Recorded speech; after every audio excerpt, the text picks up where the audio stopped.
What's up, guys? LJ Crypto back with another video.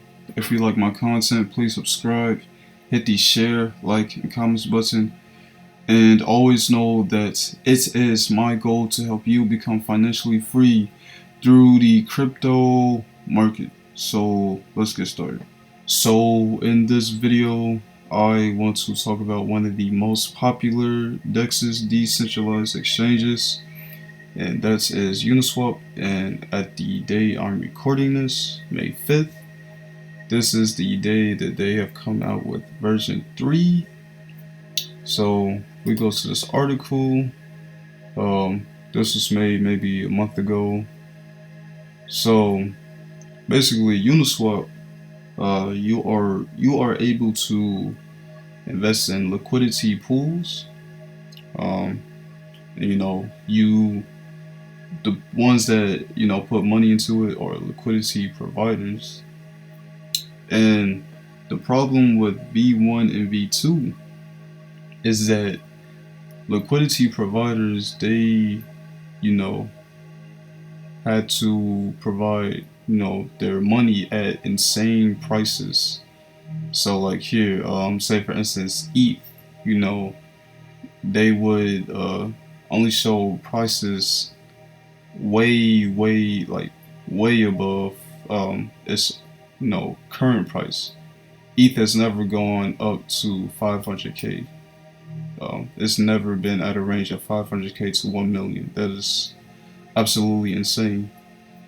So with V3, now liquidity providers, they have a customization of price ranges, and yeah, this will be considered concentrated liquidity. And also if we scroll down, so one of the new features of V3, you have 3 distinct fee tiers: 0.05%, 0.3%, and 1%. So yeah, this make things more flexible. This is a lot more efficient for liquidity providers, and it makes it much easier to, for one, generate fees, because liquidity providers, they make capital off of fees that are made from people using the swap feature on Uniswap, and it's easier to provide liquidity on liquidity pools with volatile assets such as Ethereum. So that's about the main part of what V3 does. So the last thing I want to talk about in this article is here. So Uniswap V3 has some drawbacks. For one, the liquidity is a bit non-fungible, meaning that coins can't really convert with one another. It's a bit more limited, and fees aren't as invested into the pool as before. So those are some small drawbacks. So I want to go into this here, Uniswap documentation. This is on one of the tabs on the Uniswap exchange. So first thing I want to talk about here, let's see. So this is a new feature, another new feature, ticks. To achieve concentrated liquidity, ticks have been implemented. Ticks are boundaries between discrete areas and price space, and the increase of one tick is the increase of the price by 0.01%. This will definitely help with liquidity positions. Now if we look at fees, as I mentioned before, V3 includes 3 fee levels, main fee levels: 0.05%, 0.3%, and 1%. There are more fee levels possible, but you need to use the Governace. And when it comes to using the right pool fee, it's based on the volatility of the asset you're trading in. So stable coins, they have the lowest volatility since they stay at one price nearly every time. So for this, you might want to use, it'll be better to use 0.05%. But if you were to do a higher volatility asset such as Ethereum, you would use a higher fee, so 1%. And when it comes to tick spacing, when it comes to tick spacing, the lower fee pairs such as stablecoins, the tick spacing for those pairs are more narrow. So yeah, definitely much easier to use tick spacing when it comes to stablecoins. Range orders, basically customizable liquidity positions, similar to limit orders, except during range orders, the liquidity provider is generating fees, when the order is being filled. There are different types of range orders. So you got take profit order. So basically, when you are in a position and your position increases, basically, and then you take profits on, the liquidity that you have in the position that you're in. Limit orders, basically when you put in liquidity at a specific price.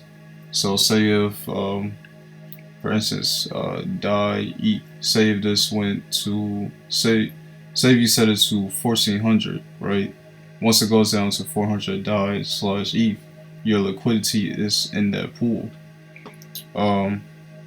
Stop orders. The best way I can really describe this is basically setting one limit order to get to the real limit order.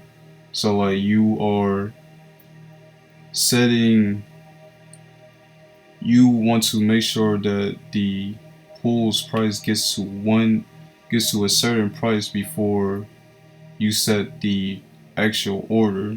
It's kind of like setting two limit orders. That's honestly the best I can explain it.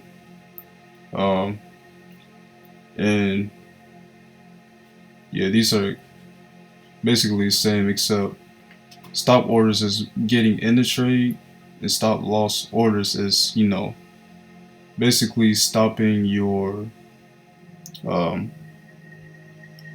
losing any gains, like losing, stopping yourself from losing more liquidity than, you would if you didn't set the order. And if we go here, one important distinction, range orders, they're different from limit orders. So in range orders, your order can be unfulfilled if the price crosses that range that you set it at, but then instantly reverses to the opposite direction, and you will still be earning fees, when it's at that range, but you will have to manually remove your liquidity, your money, when the order is filled. So keep that in mind when you are a liquidity provider.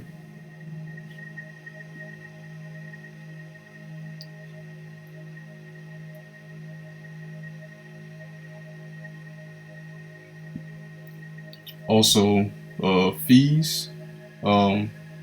Fees are generated in both tokens, and the fees will be will affect both tokens in the pair, such as ETH/DAI. So this part here, this is, I want to say by the looks of this is more towards coding, oracles, they are data feeds. So not too important when it comes to being a liquidity provider. This is glossary, just terms that you might be interested in knowing. So getting into what the actual slot, or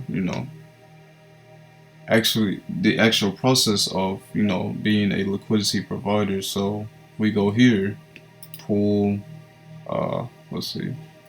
So say if you don't have any positions, you will hit new position, and make sure too that your wallet is connected to Uniswap. So you hit new position, you will select a pair to select a liquidity pair. So let's do ETH DAI per se. So yeah, this is a stable pair. I want to say, so yeah, this will probably be the best feed to use. I could be wrong. Yeah, this is the price range. So yeah, range orders. So, and this is the little ticker that they was mentioning. So say if I want to enter, I don't know, between 3,300 to maybe 4,000, something like that. And then the current price is 34.90 DAI per ETH. And you have to put in some ETH and some DAI, to add liquidity into the liquidity pair. Yeah, you enter the amount. I would assume you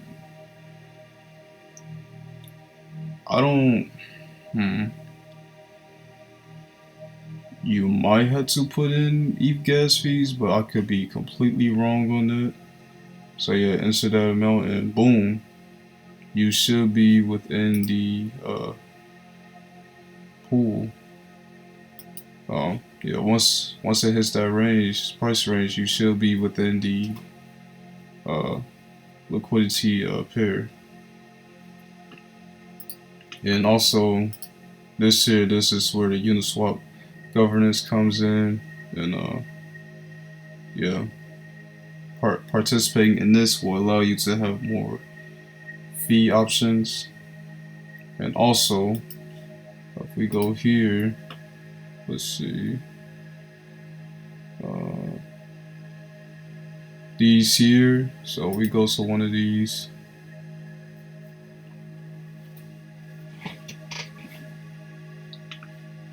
No, not this one.